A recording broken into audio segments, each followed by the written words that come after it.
What's up, guys? Thanks as always for supporting the show. It would mean a lot to me if you would take a second to scroll down and hit that subscribe button so you don't miss any more of our videos. Also, make sure you follow us all over social media so you don't miss any of our content or show announcements. Moving on to Boston, Memphis. I talked earlier about running into an opponent that plays a dramatically different style, right? With the Lakers running into a zone defense. I talked about this concept with Porzingis and Horford in the Suns game, if you guys remember. They're just a matchup problem for most front courts in the NBA. They had Zach Edey and Santi Aldama in hell tonight. There was a stretch at the beginning of this game for about a quarter and a half where the Grizzlies were hooping. Ja Morant was cooking, and most of Boston's perimeter players were cold. Derek White and Drew Holiday had like 0 points through the first, 12, 14 minutes or so of this game. And Al Horford and Kristaps Porzingis literally kept them in the game until their offense finally got going in that late second quarter stretch, and Drew Holiday and Derek White started hitting threes. Jayson Tatum started getting aggressive. That was when they took over and they were able to kind of slowly and methodically take control of the game from there. But they were hanging on for dear life early on as none of their perimeter players can get anything going, and Ja Morant was really going, and guys were hitting threes, and it just was one of those things where they needed somebody to keep them attached, and it was Horford and Porzingis. The Celtics make you play a different type of game. So many teams that run spread pick and roll in the NBA allow teams to kind of set their defense up in a way that is repetitive, right? So say you're guarding Luka Jackson ball screen, right? Like you're going to have a guy chase over the top. Your big's going to come up to the level or whatever. You're going to tag the roller. That means the skip is open, but there's a classic rotation from the wing to the skip, and the two on the ball have to disengage, and someone's got to rotate to the wing. And there's a certain amount of when you're facing these spread pick and roll teams where you play 60 games a year playing that type of defense.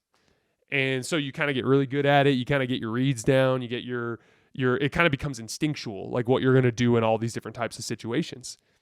One of the things that the Celtics do is they allow their team to play with Horford and Porzingis.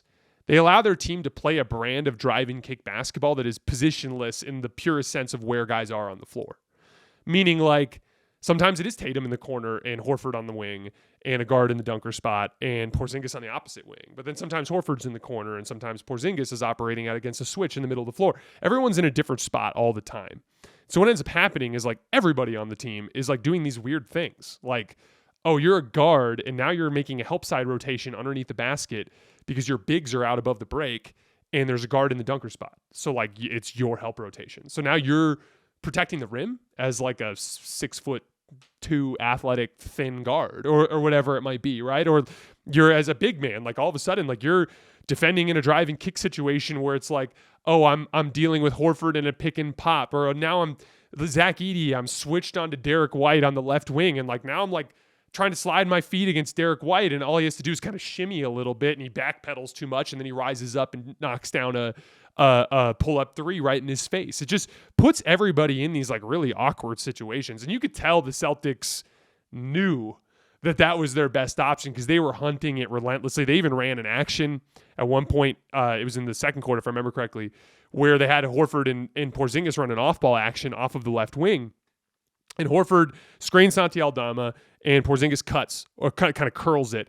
And they defend it like a drop coverage. So Santi Aldama is chasing over the top, and Edey is in a kind of a drop right around 10 feet from the basket. Porzingis catches the ball on the move, and he's going downhill right at Edey's face, and he just spins into it, just dunks it with two hands right in his head. And I'm like, this is not normal stuff you expect to deal with when you're coaching Zach Edey. All right, you know how you ran drop coverage for the last 2 weeks? Well, tonight we need you to be defending off-ball action for a big who can shoot 27-footers and post up and do all and spin into dunks in your face and all this different kind of stuff. Al Horford, it's not just the shooting; it's confident and aggressive shooting, which are two very different things. I'm able to knock down a catch and shoot three is not the same as if you leave me open, I'm going to shoot it, and I'm going to hit close to 40% of them. And that just puts you in all these different predicaments.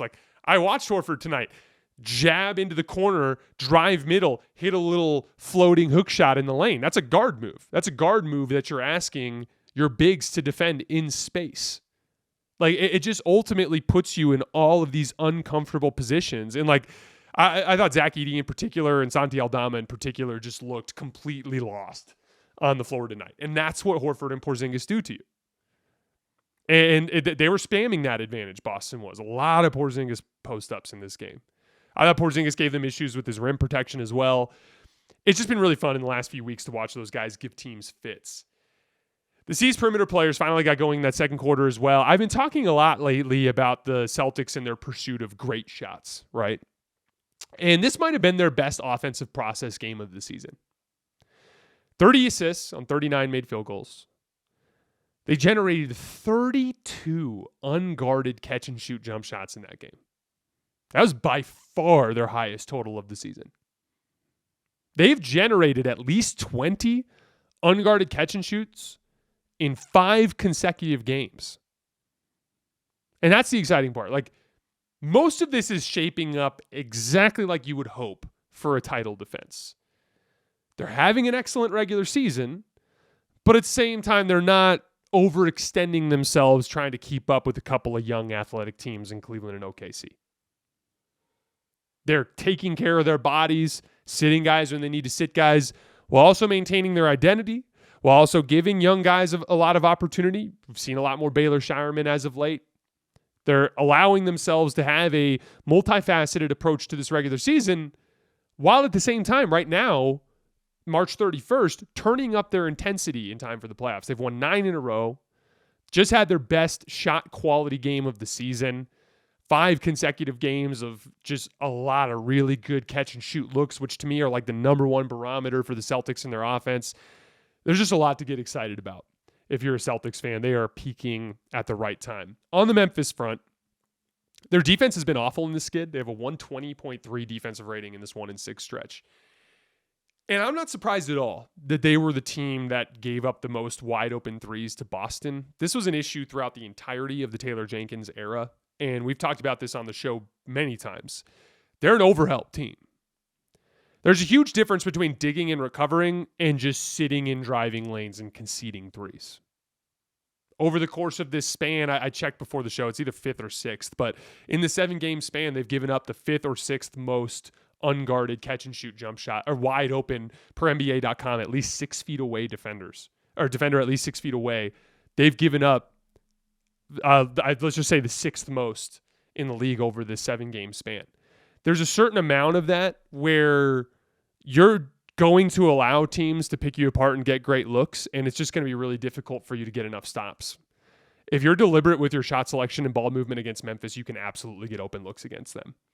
They look a little bit like a team that's letting go of the rope right now, doing the exact opposite of what we talked about with Boston. They're losing steam as we head for the postseason. I don't think they're good enough on either end of the floor to win 4 playoff rounds. Definitely looking a little bleak in Memphis.